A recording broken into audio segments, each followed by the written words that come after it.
Stop. Right now, before you scroll past this, let me ask you something that's gonna cut deep. Have you been waking up at 3:33 inches the morning? Not 3:15, not 3:45, but 3:33, on the dot. You think that's your bladder? You think that's just old age? You think that's insomnia? Listen to me carefully, because what I'm about to tell you is going to shatter everything you thought you knew about those sleepless nights. That's not insomnia, that's an invitation. See, while you're sitting there in that dark room, TV flickering blue light on your face, pill bottles lined up on the nightstand like little soldiers of surrender, stack of bills you can't pay staring at you from the kitchen table, pictures on the wall of people who don't call anymore. Heaven has been trying to get your attention. You survived Korea. You survived Vietnam. You survived a marriage that almost killed you. You survived burying people you loved more than your own breath. You survived poverty that made you choose between medicine and meals. You survived children who broke your heart in ways you never speak about. But nobody sees those battles, do they? Nobody knows about the nights you've whispered into the darkness, "God, are you even there? Did you forget my address?" Well, I got news for you tonight that's gonna rock your world. The test is over. And at 3:33 a.m., that exact moment when your eyes snap open and your heart starts racing, your Father in heaven started preparing your crown. Not your funeral, your coronation. Why 3:33? Why now? Why you? And what crown am I talking about? Don't you dare click away from this message. Don't you dare tell yourself this isn't for you. If your soul is still breathing, if you made it to this moment, if something inside you is trembling right now, there's a reason. What I'm about to share is not for the crowd scrolling for entertainment. This is for the chosen ones who've been tested in the fire. If something in you is whispering, "This is me," if your chest just got tight, write in the comments right now, "I'm still here, Lord." That's your first act of faith tonight. Hit that subscribe button. Because when the next long night comes, you're gonna need this word to find you again. Your 3:33 a.m. wasn't random, beloved. It was a summons. You know what nobody told you when you were young? Nobody told you that your whole life was gonna be one long exam. No study guide, no practice test, just question after question after question, and you had to answer in the dark. Let me walk you through the test you've been taking for 70, 80, maybe 90 years. Question 1 came when you buried your mother, then your father, then your spouse, then that friend who knew all your stories. You stood at those gravesides wondering if you'd survive the grief, and somehow you whispered, "Thy will be done." That was your answer. Heaven recorded it. Question 2 came when you worked 43 years at that factory, that hospital, that school, and they barely knew your name at the retirement party. You gave them your back, your knees, your best years. You got a handshake and a watch that stopped working 6 months later, but you never stopped showing up. You never stopped doing right, even when nobody noticed. That was your answer. Heaven recorded it. Question 3 came when your children grew up and grew distant, when the phone that used to ring every Sunday went silent for months, when you sat at that kitchen table on Thanksgiving, eating alone, looking at the empty chairs, wondering what you did wrong, but you kept praying for them anyway. You kept loving them even when they stopped calling. That was your answer. Heaven recorded it. Your body slowed down, didn't it? Knees that used to dance now struggle with stairs. Hands that used to build things now shake when you sign your name. Your phone stopped ringing like it used to. Your mailbox fills up with medical bills instead of birthday cards. Your name isn't in the newspaper. Your accomplishments aren't on anybody's Instagram feed. But listen to me very carefully, beloved. Your tears, They're written in heaven's permanent record, every single one. See, you've been living like your life was random, like all this pain was just bad luck, like your struggles meant God forgot about you. But what if I told you something that's gonna change everything? What if your life wasn't random at all? What if it was the most carefully designed test in the universe? God wasn't testing how perfect you were. He already knew you'd mess up. He wasn't testing how strong you were. He already knew you'd get weak. He was testing one thing and one thing only. Would you still say, "Yes, Lord," when life kept screaming "no" over and over again? Think about it like this. Your life has felt like an exam where you walked into the room and the teacher handed you a blank paper with impossible questions. No multiple choice, no true or false. Just essay questions about suffering and faith and whether you'd keep believing when everything around you said stop. And you know what breaks my heart? You've been grading yourself. You've been sitting there thinking you failed because your marriage didn't work out. You failed because your kids aren't talking to you. You failed because you're sitting in a one-bedroom apartment instead of the house you dreamed about. But that's not how heaven grades the test. Your score wasn't posted on Facebook. It wasn't announced at church. It wasn't written in your bank account balance. Your grade has been posted in heaven's records.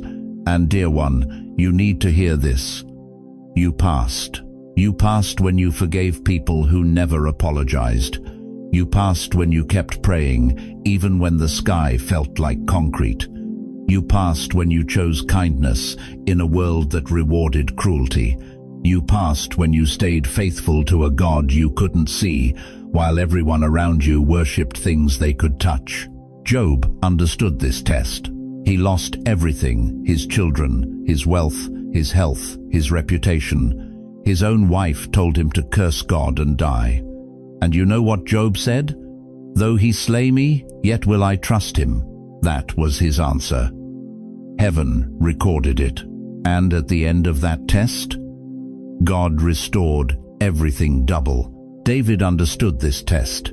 He was anointed king as a teenager but spent the next 15 years running for his life, hiding in caves, wondering if God's promise was a lie. But he kept writing psalms. He kept worshipping. He kept saying yes in the wilderness. That was his answer.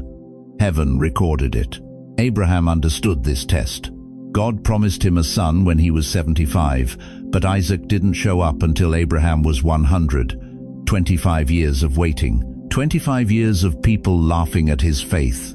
But he kept believing the impossible. That was his answer. Heaven recorded it. And you? You've been taking the same test they took. The test of faith when nothing makes sense. The test of trust when God seems silent. The test of hope when hope seems foolish. But here's what I need you to understand, and this is urgent.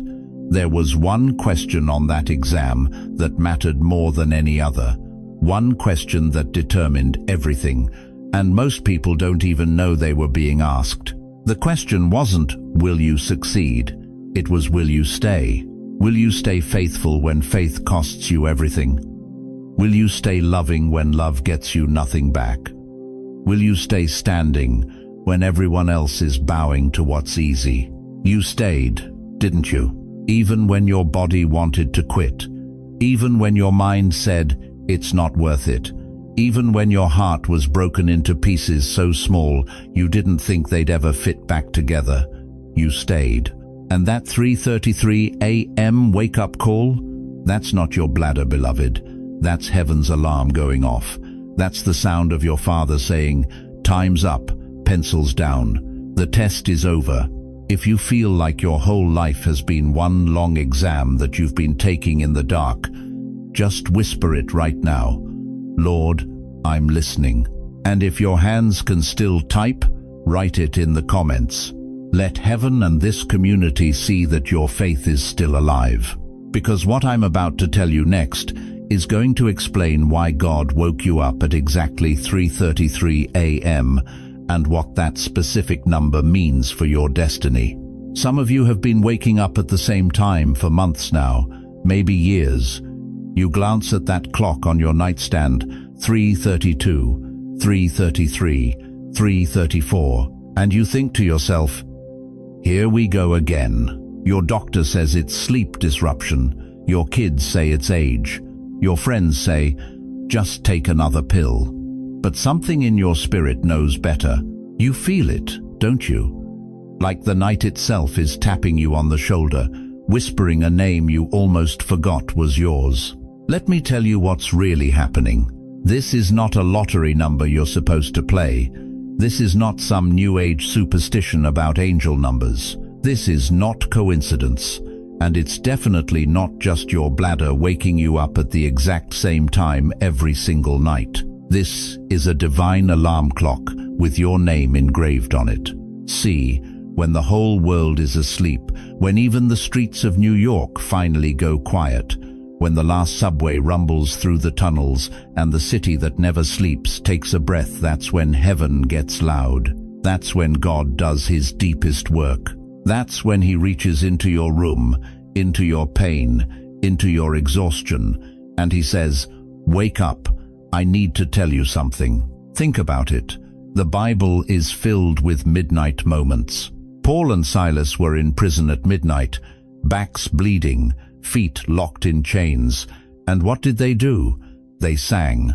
And at midnight, not morning, not afternoon, but midnight, God sent an earthquake that shook every chain loose. Acts 16:25 tells us, at midnight, Paul and Silas were praying and singing hymns to God. Why midnight? Because that's when hope looks impossible. That's when faith gets tested. That's when most people give up. But not you. You're still here. Samuel was just a boy sleeping in the temple when God called his name in the night. 3 times he heard it. 3 times he got up. And the 4th time, he finally understood God was speaking. 1 Samuel 3:10 says, the Lord came and stood there, calling as at the other times, Samuel, Samuel. Then Samuel said, speak, for your servant is listening. God speaks in the night, beloved. When your mind is too tired to argue, when your defenses are down, when you can't fake strength anymore, that's when his voice cuts through. And 3:33? That's not random. That's precision. Think of it like this. Imagine heaven as a classroom, and you've been taking the longest, hardest exam of your life. Your desk is covered with tear-stained pages. Questions you couldn't answer, problems you couldn't solve, equations that made no sense. And you've been sitting there for 70, 80, 90 years thinking, I'm failing, I'm not getting this right, God must be so disappointed. But what if I told you the teacher has been watching the whole time? What if he's been grading your paper, not by the answers you got right, but by the fact that you never walked out of the room? 3:33 a.m. is the bell ringing, pencils down, the test is over.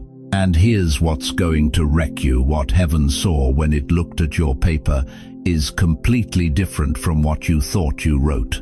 You thought you failed as a parent because your kids don't call. God marked that correct because you loved them even when they broke your heart. You thought you failed in your marriage because it ended. God marked that correct because you tried until there was nothing left to give. You thought you failed financially because you never got ahead. God marked that correct because you still tithed your last $20. You thought you failed spiritually because your prayers felt empty. God marked that correct because you prayed anyway. See, you've been grading yourself by the world's standards. But heaven has a different answer key. Psalm 30:5 says it like this, weeping may endure for a night, but joy cometh in the morning. You've been living in the weeping part so long you forgot there's a morning coming. But 3:33 a.m. is that space right before dawn. It's that holy hour when darkness is still thick, but the sun is already preparing to rise. It's the transition bell between your test season and your testimony season. And God is whispering to you in that dark hour, not to torment you, but to tell you something He couldn't say while you were distracted by daylight. He's saying, "Daughter, son, the grading is finished. Come receive your results." But here's what's going to shock you when you see that report card. Here's what's going to drop you to your knees. Every single thing you thought disqualified you actually prepared you for what's coming next. The loneliness? That taught you to hear my voice above the noise. The betrayal? That showed you who you can really trust. The sickness? That proved your faith doesn't depend on your feelings. The poverty? That revealed where your true treasure is stored. You didn't fail the test, beloved. You passed it. And now heaven is preparing something you've never seen before. But what exactly is God preparing at 3:33 a.m.? What does this crown look like? And why did you have to go through hell to receive it? Stay with me, because what I'm about to show you next will explain every closed door, every unanswered prayer, every year you thought was wasted. You want to know something that's going to break you open tonight, while you've been beating yourself up for 70, 80, 90 years, thinking you failed God's test. He's been in heaven's grading room, giving you marks you never knew existed. And beloved, there are no red pens up there, no harsh check marks, no public humiliation like that teacher who embarrassed you in front of the whole class back in 1956. This is your Father, examining your heart with tears in His eyes, because He sees what nobody else saw. Let me tell you what's really on your report card. Remember that year, maybe it was 1987, maybe it was 2003 when your spouse got sick, real sick. When the diagnosis came back and the doctor's face told you everything before his mouth did. When your friends whispered that nobody would blame you if you stepped back. When even the church folks said, "You've done enough." But you didn't leave, did you? You stayed. You cleaned bedpans at 2 a.m. You gave insulin shots with shaking hands. You held their hand through the morphine dreams and the screaming pain. You sacrificed your own health, your own sleep, your own sanity, to honor a vow you made when you were young and stupid and thought love was just butterflies. God graded that test, and you got an A+. Let me hit you with another one. You remember that envelope? The one from your grandkids' school? The one that said they needed $200 for the field trip, and you only had $180 in your checking account until Social Security came through next week? You remember staring at that checkbook, doing the math in your head, knowing if you wrote that check you'd be eating ramen noodles and skipping your blood pressure medication, but you wrote it anyway. Your hand was shaking so bad you could barely sign your name. You put it in the mail and you whispered, "God, you're gonna have to figure this out because I just gave what I don't have." Heaven recorded that moment. That went straight into your permanent file under Faith Under Fire. And what about those prayers? Oh God, what about those prayers? The ones you've been praying for your daughter who hasn't been to church in 30 years. The ones you've been crying over your son who married that woman, who turned him against you. The ones you've been whispering over grandkids who think you're just a crazy old person with outdated beliefs. You've been praying those same prayers so long you've worn grooves in heaven's floor. You've cried so many tears over people who don't even know you're praying that if God collected them all, they'd fill Lake Michigan. And you know what kills me? You think those prayers bounced off the ceiling. You think God's not listening because nothing's changed yet. But let me tell you what's really happening. God is grading your faithfulness, not their response. He's measuring your persistence, not their compliance. He's recording your intercession, not their transformation. Because here's what you don't understand about heaven's grading system. It's got nothing to do with results, nothing to do with outcomes, nothing to do with whether people clapped for you, or thanked you, or even noticed you. God's grading one thing. Did you stay faithful when it made no sense to stay faithful? See, Heaven has a photo album of your life, not the Facebook kind where everybody posts their fake smiles and their vacation pictures. I'm talking about the real album, the one with pictures nobody saw.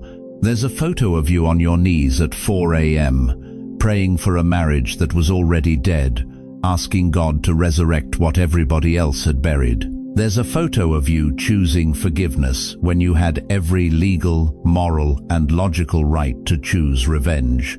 There's a photo of you sitting in that church basement, broke and ashamed, but still tithing that $10 because you believed God's word over your bank statement.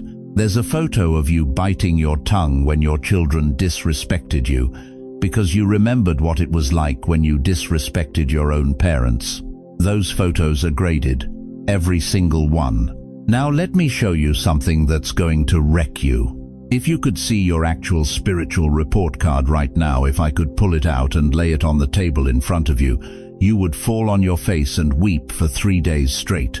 Because where you stamped fail over your life, God wrote excellent, exceeds all expectations. Where you wrote incomplete, heaven wrote faithful to the end. Where you scribbled worthless in red ink across your existence, the Almighty wrote priceless, handle with eternal care.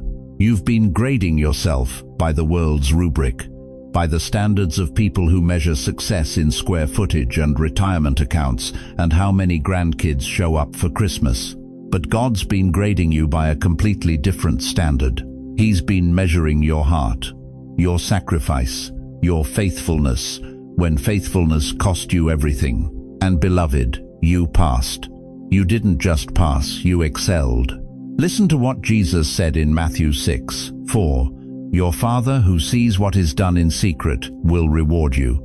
Not might reward you, not could reward you, will reward you. Every secret sacrifice, every hidden act of love, every private moment of choosing God's way over the easy way. He saw it. He graded it. He's preparing your reward right now. So let me ask you something, and I need you to be honest with yourself tonight. If this is hitting you, if something in your chest is breaking open right now, don't just sit there in silence, letting this moment pass. Type in the comments right now, God, grade my heart, not my history. And tell me in one line, what has been your hardest test? Don't write me a novel. Just one line. Because there's somebody else reading these comments who's in that exact same test right now, and they need to know they're not alone. Make sure you hit that subscribe button, because we're building something here. This isn't just a channel. This is a sanctuary for people the world said were finished. But here's what you need to understand as we go deeper into this night. The grading is done. The test is over. And now comes the part that's going to change everything. Because what happens when the test is over and you've passed? You know what's breaking my heart right now? It's the voice I hear echoing in the souls of God's most faithful warriors. Maybe it's your voice too. I messed up too much. I missed my chance. I don't deserve a crown. I barely deserve a seat in the back row of heaven. You've been carrying that, haven't you? That weight, that shame, that regret that sits on your chest like a stone every single morning when you wake up. You look back at 70, 80, 90 years, and all you can see are the mistakes, the divorce, the kids who don't call, the business that failed, the dreams that died, the decades you spent just surviving instead of thriving.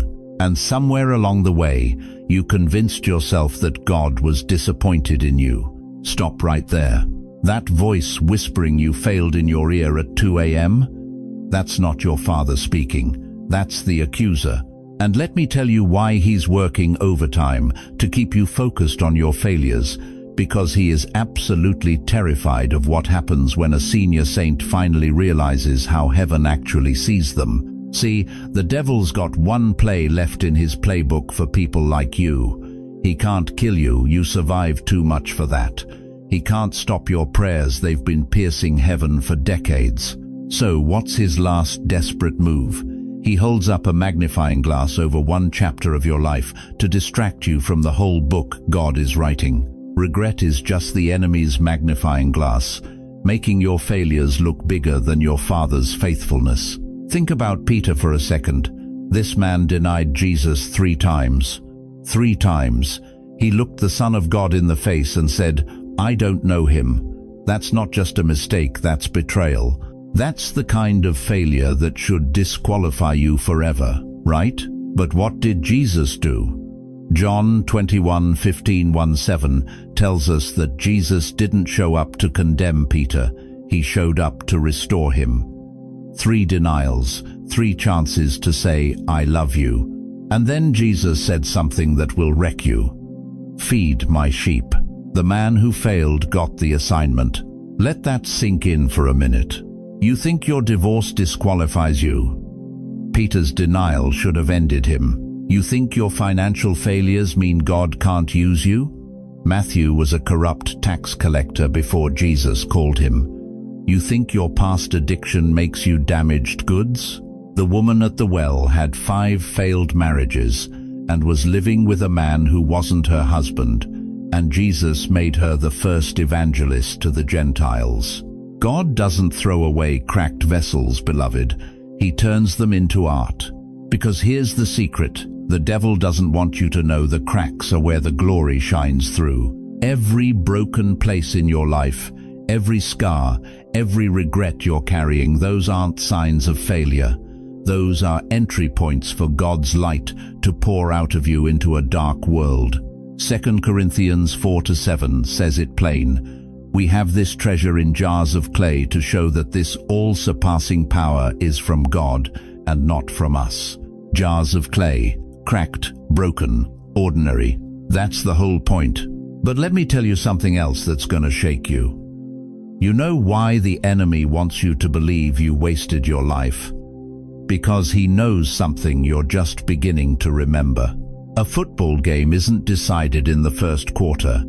The Yankees don't give up in the 7th inning, and God's greatest plays for your life are often saved for the 4th quarter when everyone else has counted you out. Moses was 80 years old, 80, when God called him to his greatest assignment. Abraham was 75 when God told him to start over in a foreign land. Sarah was 90 when she gave birth to the promise. These weren't spring chickens, beloved. These were people your age, maybe older, who thought their story was over. But God said, "Now we begin. Here's the truth nobody told you, and I need you to hear this with every fiber of your being. The later it is in your life, the louder your yes sounds in heaven. When a 20-year-old says yes to God, that's beautiful. But when an 80-year-old who's been through hell and back, who's buried dreams and people they loved, who's tasted disappointment and betrayal, when that person looks up with tears in their eyes and whispers, "I'm still here, Lord. Use me," the angels stop what they're doing. The elders fall silent. Because that kind of yes shakes the foundations of darkness. Your yes matters more now than it ever did. That's why at 3:33 a.m., God didn't send an angel to remind you of your failures. He didn't send a messenger to list your mistakes. He sent an angel to measure your head for a crown, not a participation trophy, not a consolation prize, a crown, because you didn't waste your life, chosen one. You invested it in becoming someone strong enough to wear what heaven's been preparing. But if that crown is real, if this isn't just pretty words to make you feel better for 5 minutes, then what exactly is God crowning you for? And why now, after all these years of feeling forgotten? Now let me tell you something that's going to change how you see yourself forever. When I say crown, I'm not talking about some cheap piece of costume jewelry. I'm not talking about a golden hat you wear on your head for a photo op. I'm talking about something so profound, so sacred, that most people will go their entire lives and never understand what it really means. A crown is heaven's public declaration. It's God Almighty standing up in front of all creation and saying, "We saw everything. Every tear you cried at 2 a.m. when your spouse was in the hospital and you didn't think you'd make it through. Every bill you paid on your knees because the checking account said zero. Every grandchild you raised when their parents couldn't. Every time you chose forgiveness when bitterness would have been easier. We saw everything. But here's what breaks my heart. You've been living like a leftover. Like somebody who missed their moment. Like a senior citizen, the world has shuffled into a corner and forgotten about. You look in the mirror and you see wrinkles. You see age spots. You see a body that doesn't move like it used to. But when heaven looks at you, they see royalty. Listen to me carefully. 1 Peter 2-9 says, "But you are a chosen generation, a royal priesthood, a holy nation, his own special people." Did you catch that? Royal, not retired, not irrelevant, not invisible. Royal. That crown, heaven, is preparing at 3:33 a.m. It's a symbol of three things that are about to shift your entire existence. First, it's a symbol of honor. You know what honor means? It means being recognized for what you've done when nobody was watching. It means getting the medal for battles nobody knew you fought. Think about it. You fought depression for 40 years and never took your own life. That's a battle. You raised kids in poverty and somehow they ate every night. That's a war. You stayed married when divorce was one signature away. That's combat. You're like a veteran who came home from Vietnam and nobody threw them a parade. Nobody said thank you. Nobody pinned a medal on your chest. But God's been keeping records. Malachi 3:16 says, "A scroll of remembrance was written in his presence concerning those who feared the Lord and honored his name." Every single act of faithfulness got written down. Every prayer you whispered got recorded. And now, at 3:33 a.m., heaven's saying, it's time to honor this warrior. Second, that crown is a symbol of identity. You've been calling yourself old. You've been calling yourself useless.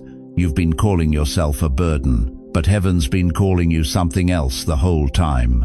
Isaiah 62:3 declares, "You will be a crown of splendor in the Lord's hand, a royal diadem in the hand of your God." You're not a leftover. You're a crown in God's hand. You're not what your social security check says you are.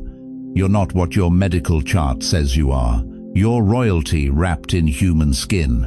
And third, this is where it gets dangerous, that crown is a symbol of assignment. You thought retirement meant God was done with you.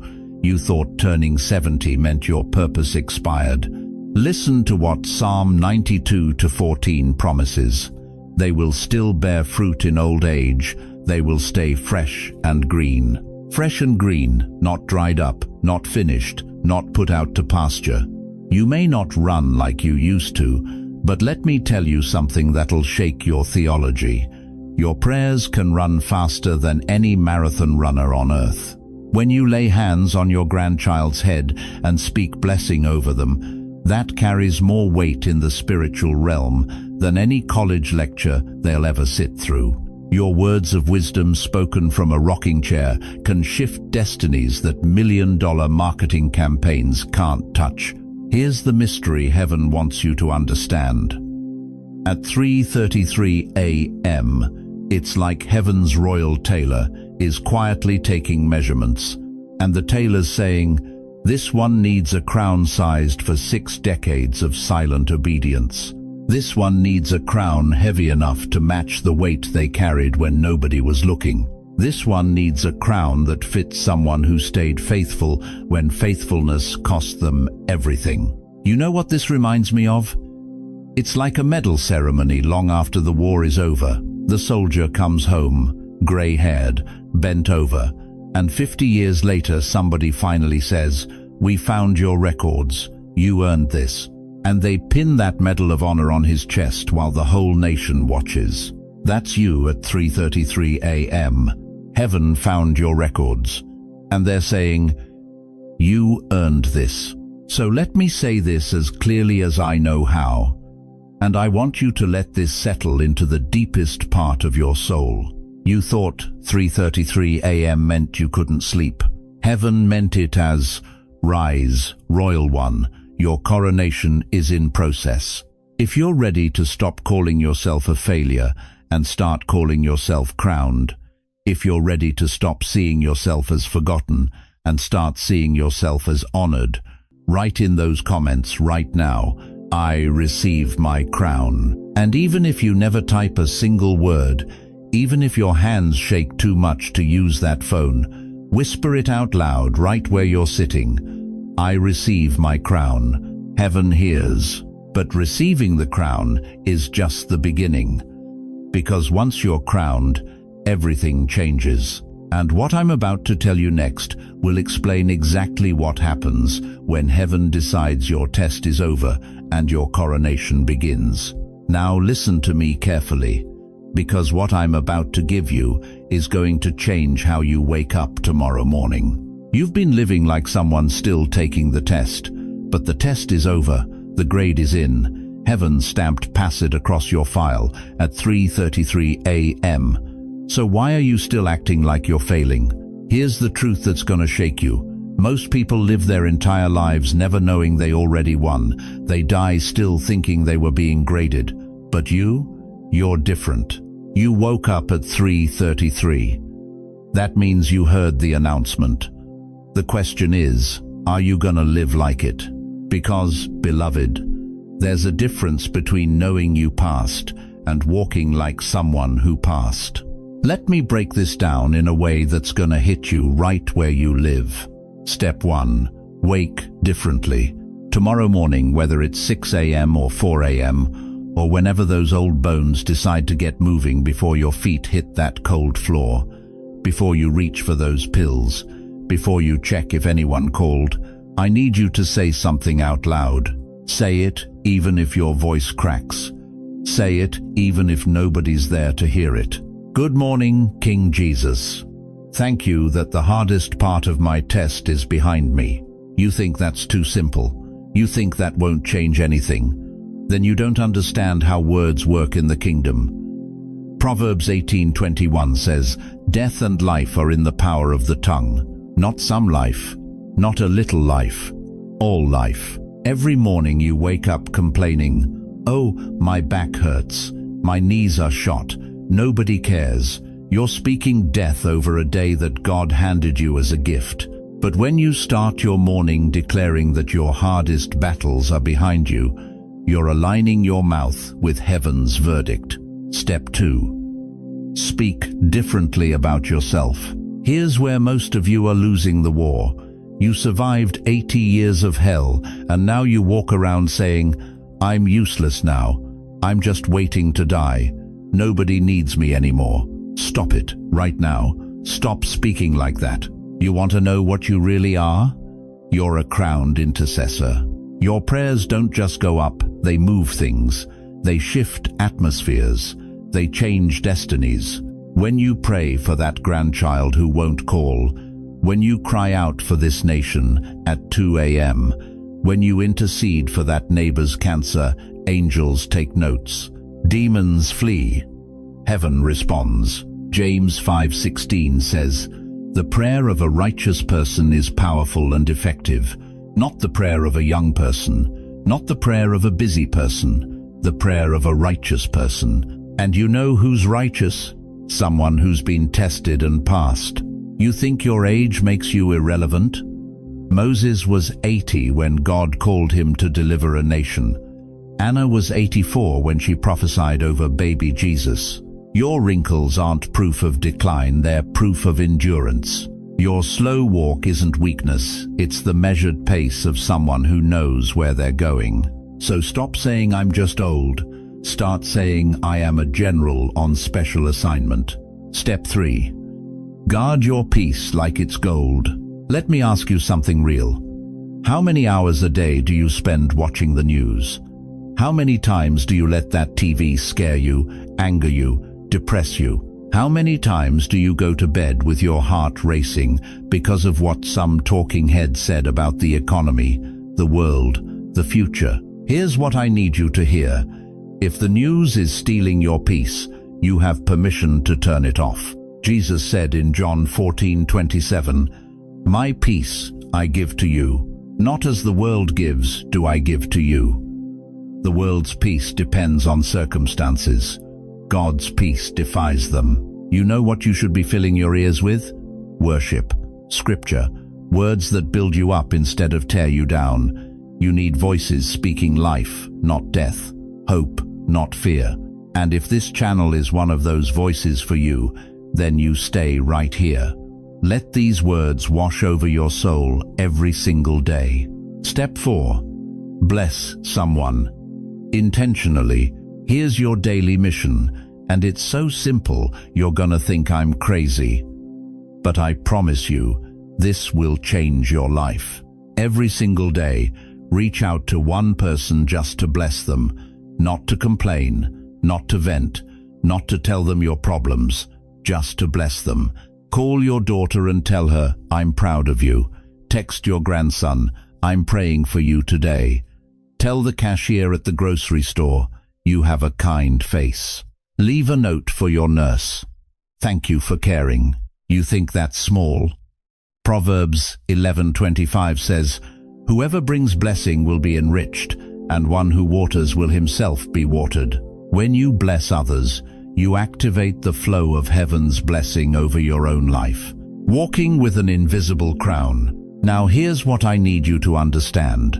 You may be wearing sweatpants. You may be using a walker. You may look like just another senior citizen shuffling through the grocery store.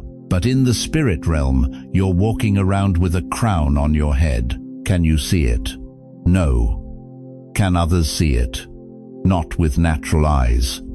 But every angel, every demon, every spiritual force in the atmosphere sees it.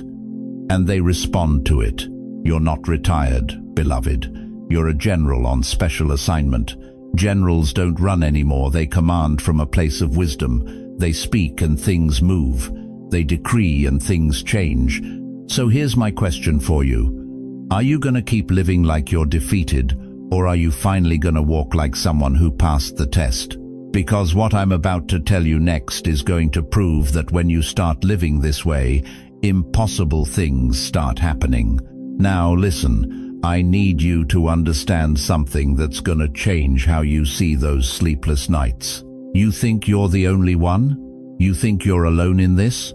Let me tell you about 3 people who thought the exact same thing until they discovered what 333 really meant. The widow at 333. Her name was Dorothy, 78 years old. Brooklyn apartment, 3rd floor walk-up. Husband died 6 years ago. Kids scattered across the country, California, Texas, Florida. Grandkids she barely knew anymore, except through Facebook photos that made her chest ache. Every single night, 3:33 a.m., her eyes would snap open, like clockwork, and she'd lie there in that darkness, listening to the sirens outside, feeling like God had forgotten she was still breathing. One night, something shifted. She stopped asking, "Why me?" and started asking, "Why now?" So Dorothy did something radical. She got out of that bed, walked to her kitchen table, and she started praying. Not pretty prayers, raw prayers. She called out each grandchild by name, the one hooked on pills, the one living with his girlfriend, the one who hadn't been to church in 15 years, the one cutting herself in college bathrooms, night after night after night. 3:33 a.m. Dorothy's war room. 4 months later, 4 months, her phone rings. It's her grandson, Michael, 23 years old, voice shaking. "Grandma," he says, "I don't know why, but I can't stop thinking about you. I quit using. I've been clean for 2 weeks. And Grandma, I went to church on Sunday." Dorothy dropped the phone and wept, because she understood right then what 3:33 was. It wasn't insomnia. It was her assignment, her intercessor's hour. The time when heaven needed her awake because her family needed her prayers more than they needed her to be rested. You think you're useless at your age? You think God's done with you? Dorothy was a 78-year-old widow with arthritis and a walker. But at 3:33 a.m., she was a general in God's army, and hell trembled when she prayed. The veteran with nightmares. Then there's Frank, Korean War vet, 81 years old, lives alone in a small house in Queens. For 60 years, he's been waking up at night, drenched in sweat, seeing faces he couldn't save, hearing screams that never stopped echoing. 3:33 a.m. became his torture chamber. Every night, the guilt would grab him by the throat, the buddies who didn't make it home, the decisions he made that haunted him, the man he became that he could never quite forgive. His daughter wanted him on sleeping pills. His doctor said it was PTSD.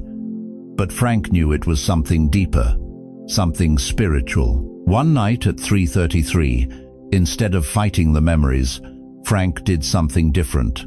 He surrendered them, right there in his bedroom, tears streaming down his weathered face.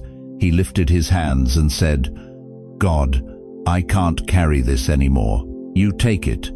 These boys there, yours now. This guilt, it's yours. I'm done." Isaiah 43:25 says, "I, even I, am he who blots out your transgressions for my own sake, and remembers your sins no more." Something broke that night, not immediately, not all at once, but slowly, week by week, Frank started sleeping through till 4 a.m., then 5 a.m., then sunrise. The nightmares didn't vanish completely, but when they came, they no longer owned him, because 3:33 became his hour of surrender instead of his hour of torment. God didn't wake him up to torture him. God woke him up to free him. How many of you are carrying guilt from 50 years ago? How many of you are still punishing yourselves for things God already forgave? Frank was 81 years old when he finally learned to let go. It's not too late for you either. The quiet intercessor in the nursing home. And then there's Margaret, 86, can't walk more than 10 feet without getting winded. Lives in a nursing home in the Bronx, room 317, small, beige walls. One window that looks out at a parking lot. The world would call her irrelevant. The world would say her life is over. She's just waiting to die. But Margaret knows something the world doesn't. At 3:33 a.m., when the nursing home is quiet and the nurses are doing rounds, Margaret turns that tiny room into a prayer cathedral. She prays for every resident on her floor by name. She prays for the staff. She prays for families who've forgotten their parents are even still alive. And something supernatural started happening. The nurses noticed it first. The entire third floor became different, calmer. Families started staying longer during visits. Residents who hadn't spoken in months started talking again. Even the angry ones softened. One nurse pulled Margaret aside and said, "I don't know what you're doing, but don't stop." Margaret smiled, because she knew. Ephesians 6:12 says, "For we do not wrestle against flesh and blood, but against principalities, against powers." That 86-year-old woman in room 317, she was shifting the spiritual atmosphere of an entire building, not with her strength, not with her mobility, with her 3:33 a.m. prayers. You are a lighthouse, beloved, not a leftover. At 3:33, the beam of your prayers cuts through fog around your family that you can't even see. You think you're powerless because you can't do what you used to do. God doesn't need your legs. He needs your lips. He doesn't need your energy. He needs your obedience. If you have a story like this, even a small one, share it in the comments right now. You're not just watching. You're part of a chosen remnant that's learning what 3:33 really means. But here's what I need you to understand as we go deeper. These three people, Dorothy, Frank, Margaret, they all have something in common. They all thought their test would never end. They all believed their suffering had no purpose, until they discovered what heaven was actually preparing them for. Now listen to me carefully, because what I'm about to tell you is going to completely shift how you see those 3:33 a.m. wake-up calls. You thought this was about you finally getting rest. You thought this was about you finally being rewarded for all those years of suffering. You thought heaven was preparing your crown so you could feel special. But chosen one, when heaven crowns you, it's not just so you can wear something pretty on your head. It's so you can cover others. See, here's what the enemy has been hiding from you all these years. He's convinced you that at 70, 80, 90 years old, your life is about winding down, about sitting back, about collecting social security and waiting for your number to be called. He's whispered in your ear that your best days are behind you, that your influence is gone, that nobody needs you anymore. That's a lie straight from the pit of hell. Your crown isn't a retirement gift. It's a weapon of warfare for the next generation. Think about this. Why do you think the devil has fought you so hard? Why do you think every decade of your life has been one battle after another? You think he's wasting his ammunition on someone who doesn't matter. You think hell mobilizes against people who have no purpose. No. He's been trying to kill you before you could step into this moment right here. Before you could understand that everything you survived wasn't just for your own testimony. It was so you could stand as a shield between heaven and your family line. Proverbs 13:22 says, "A good man leaves an inheritance to his children's children." But that's not talking about money, beloved. That's talking about spiritual covering. That's talking about the prayers you're praying right now that will protect grandchildren who aren't even born yet. Your prayers are building something your eyes may never fully see. I know that hurts. I know you want to see the victory with your own eyes. You want to see your son come back to church. You want to see your daughter leave that man who's destroying her. You want to see your grandkids put down those phones and pick up a Bible. And maybe you will. Maybe God will let you see some of it. But even if you don't, even if you close your eyes in death before the harvest comes, your prayers don't die with you. They're stored up in heaven like compound interest. And one day, someone in your bloodline is going to experience a breakthrough they can't explain. And it'll be because you stood in the gap at 3:33 a.m. when nobody was watching. Moses never entered the promised land.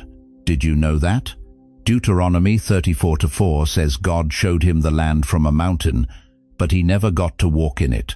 Yet everything Moses did made it possible for Joshua and an entire generation to inherit what God promised. Moses didn't see the fullness, but his obedience created the pathway. That's you, chosen one. You're the Moses of your family line. Now I want you to do something radical. I want you to get up right now. I don't care if it's hard. I don't care if your knees hurt. And I want you to find those old photographs, the ones buried in that drawer, the ones of your children when they were young, the ones of grandchildren you barely see anymore, the ones of family members who've walked away from God, walked away from you, walked away from everything good. Lay your hands on those photographs right now and speak blessing over your bloodline. Say their names out loud. Declare that the crown heaven is preparing for you is going to cover them, that your prayers are building a hedge of protection around them that the enemy cannot penetrate. You may not be at every birthday party. You may not get the phone calls you deserve. You may not be invited to Thanksgiving, but your prayers will be there. Your intercession will be there. Your spiritual covering will be there. You are like an old tree, beloved. Your branches might not be as full as they once were. Your trunk might be weathered and scarred from storms. But the shade you give that shade is where your family will rest. They don't even know it's you protecting them. They don't see the roots going deep, holding firm when winds come. But heaven sees, and hell knows. Your crown is like an umbrella in a storm. You're choosing to stand in the rain and hold it high so others can stay dry. They might not thank you. They might not even notice. But when the flood comes, and it will come, your covering will be the difference between them drowning and them surviving.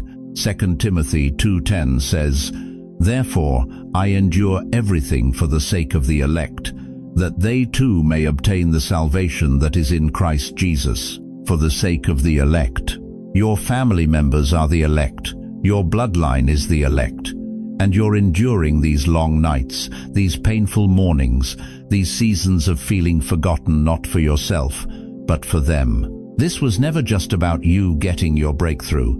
This was about you becoming the breakthrough for everyone connected to you. So let me ask you something that's going to cut to your soul. How much longer are you going to waste time feeling sorry for yourself? How much longer are you going to sit in self-pity about what you don't have, who doesn't call, what you can't do anymore? Your family is under attack right now. Your grandchildren are being targeted by forces you can't see. And heaven is asking you one question. Will you stand in the gap? Will you wear the crown I'm preparing for you and use it to cover them? If you're willing to be that covering for your family, if you're ready to stop living for yourself and start fighting for them, type in the comments right now, "Use me, Lord, for my family." And send this video to your son, your daughter, your friend who needs to know that heaven is preparing a crown for them too. Because this message wasn't meant to stop with you. It's meant to flow through you to everyone you touch. But here's what you need to understand as we move into the final revelation of this message. Wearing a crown doesn't mean your life gets easier. It means your life gets more dangerous. Because now hell knows you're awake, you're anointed, and you're coming for what belongs to your family. So the question is, are you ready for the fight that comes with the crown? Now we've come to the moment everything has been building toward. And I need you to stop multitasking, stop scrolling, stop thinking about what's next. Because what's about to happen in the next few minutes is going to mark you forever. If you can, close your eyes. I know that sounds strange on YouTube, but trust me, close your eyes. Picture yourself sitting in a simple chair. Maybe it's the one in your living room. Maybe it's the chair by your kitchen table where you eat alone most nights. Your clothes are ordinary. Your hands show every year you've lived. Your face carries every battle you've survived. But heaven isn't looking at your clothes. Heaven isn't counting your wrinkles. Heaven isn't measuring your bank account or your address or how many people show up when you need help. Heaven is looking at something else entirely. Now picture this. King Jesus, not the Jesus from the Sunday school paintings, but the King of Kings with eyes like fire. He's walking toward you, and in his hands he's carrying something that makes angels hold their breath. A crown, not made of thorns this time, made of glory, made of vindication, made of every tear you cried that he collected in his bottle, made of every prayer you whispered that he never forgot, made of every time you wanted to quit but got up the next morning anyway. And here's what's going to wreck you. He's not bringing that crown because you were perfect. He's bringing it because you stayed. You stayed when others quit. You stayed when it made no sense. You stayed when your body hurt and your heart broke and your faith flickered down to almost nothing. But almost nothing was enough. Because God doesn't need your strength. He needs your surrender. Right now, in this very moment, whether your eyes are closed or open, I'm speaking over your life with authority that comes from heaven's throne room. And you need to hear these words not just with your ears, but with that place in your spirit that's been aching for someone to finally tell you the truth. I declare over you, the long test is over. The season of feeling like you failed, it's over. The years of wondering if God was punishing you, that's over. The decades of carrying shame for things you can't change, finished, done, completed. I declare over you, the season of condemnation is over. Every voice that told you that you weren't enough, that you missed your chance, that you wasted your life, that God gave up on you, that your best years are behind you. Those voices are liars, and their assignment against you is cancelled right now, in Jesus' name. I declare over you, the lie of too late is broken. Sarah was 90 when she gave birth to promise. Moses was 80 when he split seas. Caleb was 85 when he said, "Give me this mountain." And you, right now, at whatever age you are, you're not too late. You're right on time for what God has been preparing. From this day forward, you will no longer walk as someone the world has forgotten. From this moment on, you walk as someone heaven has approved. You walk as someone who passed the test. You walk as someone wearing a crown that most people can't see but demons recognize from a mile away. 2 Timothy 4:8 says, "There is in store for me the crown of righteousness, which the Lord, the righteous judge, will award to me on that day, and not only to me, but also to all who have longed for his appearing." That crown isn't waiting until you die, beloved. The preparation started at 3:33 a.m. When you were awake and alone and broken, heaven was in the workshop, measuring, crafting, designing a crown with your exact specifications. Now let me pray over you. And I mean really pray, not religious words, not fancy language, just a son talking to his father about his children who've been through hell and need to know they're coming out crowned. Father, right now, for every senior listening to my voice, for every chosen one who has wept at 3:33 inches the morning, wondering if you still remembered their name, I ask you to crown them. Crown them with peace that their circumstances can't steal. Crown them with purpose that age can't diminish. Crown them with renewed strength on the inside, even when their bodies are tired. Let them feel your pleasure over them. Let them sense your smile. Let them know that every test they passed, you were watching, grading, approving. And now, Lord, let them walk in the authority of people who've been tested by fire and came out refined as gold. In Jesus' name, Amen. Open your eyes now. Come back. You thought 3:33 a.m. was just insomnia, didn't you? You thought it was your bladder, your anxiety, your age, your restless mind. But heaven says it was your invitation, your summons, your call to the throne room when the world was asleep and you could hear clearly. The test is over, chosen one. The exam is finished, the grading is complete, and you passed. Not because you got every answer right, but because you showed up. You endured. You believed when belief was the hardest thing you'd ever done. Your crown is in process. And every time you wake up at 3:33 from now on, you're going to remember this moment. You're going to remember that heaven measured you, heaven approved you, heaven crowned you. Now walk like someone who passed. If you're still here at this point, if you made it through this entire message, that's not accident, that's assignment. Write this final declaration in the comments right now. The test is over. I receive my crown. Don't just type it.